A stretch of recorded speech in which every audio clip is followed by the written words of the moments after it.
In 1953, a 25-year-old director named Phil Tucker had $16,000 in just 4 days to make his first sci-fi film. The plot?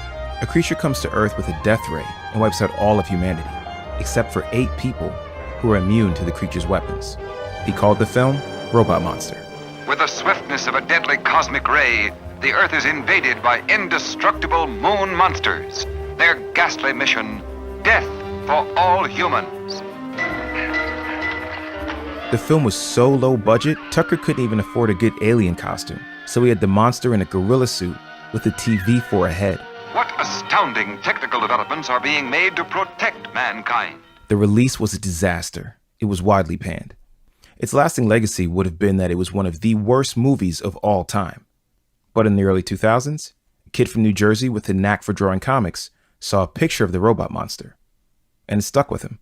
I've never even actually seen the film, but I saw pictures of this creature over the years. And they've got like a TV set, kind of circular space-looking head, and they have like a gorilla body. And I was like, I want a superhero that's kind of inspired by this. The kid's name was Gerard. He'd been writing comics since he was 15 and was on his way to making it as a professional comic book artist. I went to art school and I was an illustration cartooning major. So comics were kind of like my major. And I was like this perpetual intern. Like I interned at DC.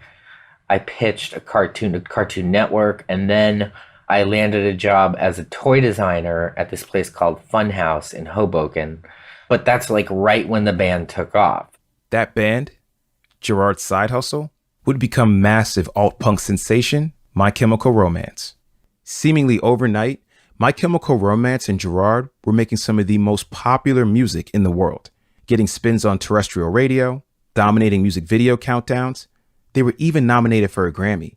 But while he traveled across the globe leading a rock star life, Gerard kept up with his first love, drawing.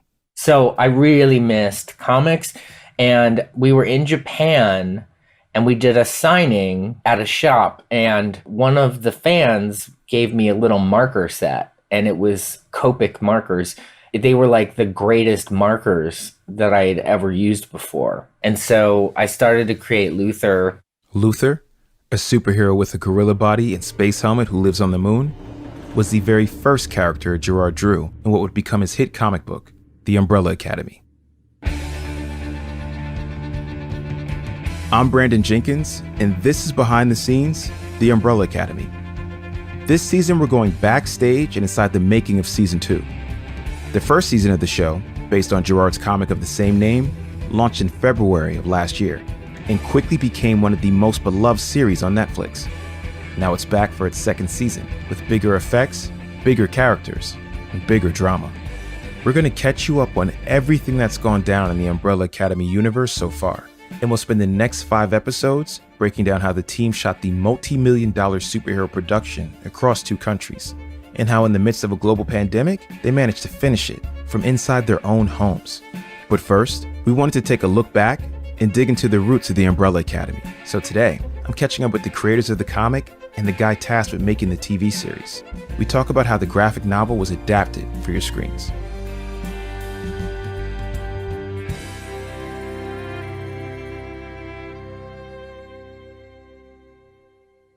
All right, so if you haven't watched Season 1, go back and watch Season 1 on Netflix. For those of you who just need a quick recap. At 12 p.m. on October 1st, 1989, a supernatural event occurred. 43 babies across the planet were born to mothers who were not pregnant just seconds before. The world was confused, intrigued, and one eccentric billionaire wanted to find the babies and adopt them.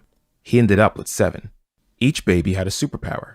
And what do you do when you're a billionaire with a group of kids with superpowers? You train them to become a crime-fighting family. I give you the inaugural class of the Umbrella Academy. When Gerard Way started creating the members of the Academy, he started with the most fundamental material. I created a list of all the things that interested me. It could be anything from Ouija board, fortune teller, spaceman, gorilla body, just a list of stuff. Then he drew from that list and started creating these characters.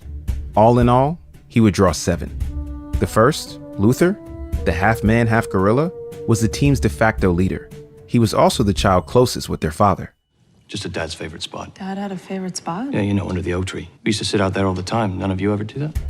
Next, he created Klaus and Allison, the boy who talks to the dead, and the girl who can make people bend to her will with just a few words. Klaus. He has some pretty serious addiction issues, and addiction is something that I dealt with in my life.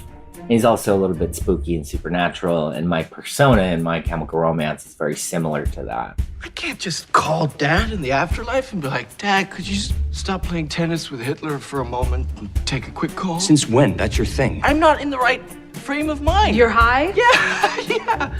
I mean, how are you not listening to this nonsense? He was like kind of my version of like Doctor Strange. I find Allison to be the one that is easiest to write, and I put the most of myself into Allison. Her superpower is that she can make you do pretty much anything she tells you with a few magic words. I heard a rumor you want to be my friend. I heard a rumor that you like I heard a rumor you left me alone. I heard a rumor that you stopped crying. There's a bit of like a tragic nature that comes with her power. Allison, out of all of her superpowered siblings, is the only one grasping for a normal life. Career, husband, children. In a way, she's the most human. The fourth character Gerard created is Diego, a guy with an uncanny ability to throw knives. He's also stubborn as hell. I knew early on he was going to be the one that was going to be really difficult with the leader. I figured that. You know, you of all people should be on my side of here, number one. I am warning you. After everything he did to you, he had to ship you 1,000,000 miles away. Diego, stop talking. That's how much he couldn't stand the sight of you. The fifth character, a kid who can travel through time and space, who simply goes by 5. Despite the other characters growing up into adults, he has remained a teenager, sort of. He was a time traveler who then got stuck in his young body when he traveled back in time because time travel's complicated. Where are you going? To get a decent cup of coffee.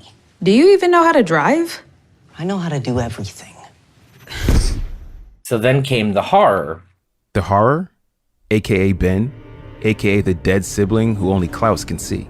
I imagined this character that had all these monsters living under his skin that came from another dimension. And he was very tortured to me. It actually kind of hurts him, and it's scary to him. Do I really have to do this? Come on, Ben. There's more guys in the vault. I didn't sign up for this.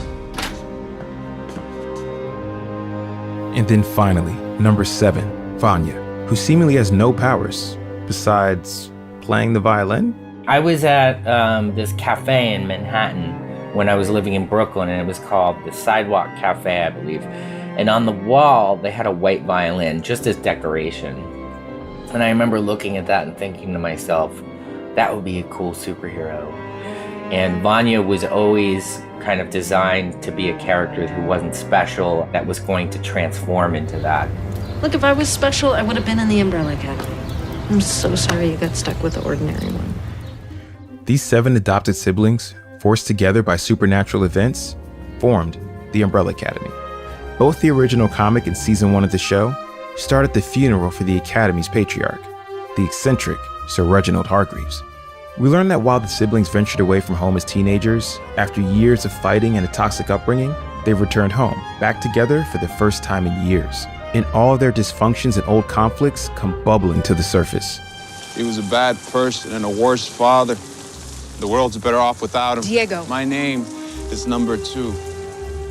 When he started writing the comic, Gerard was focused on his own strained relationships. He saw his band as its own dysfunctional family at the time. When you're a baby band, you know, you're in this van and it's like a submarine, but it's smaller. It's like a closet that you're all living in. And sometimes you're going on like 17-hour drives and you have very strong personalities. This dynamic starts to develop between all the members and you really do kind of become a dysfunctional family. Like there's times where I felt like I was the mom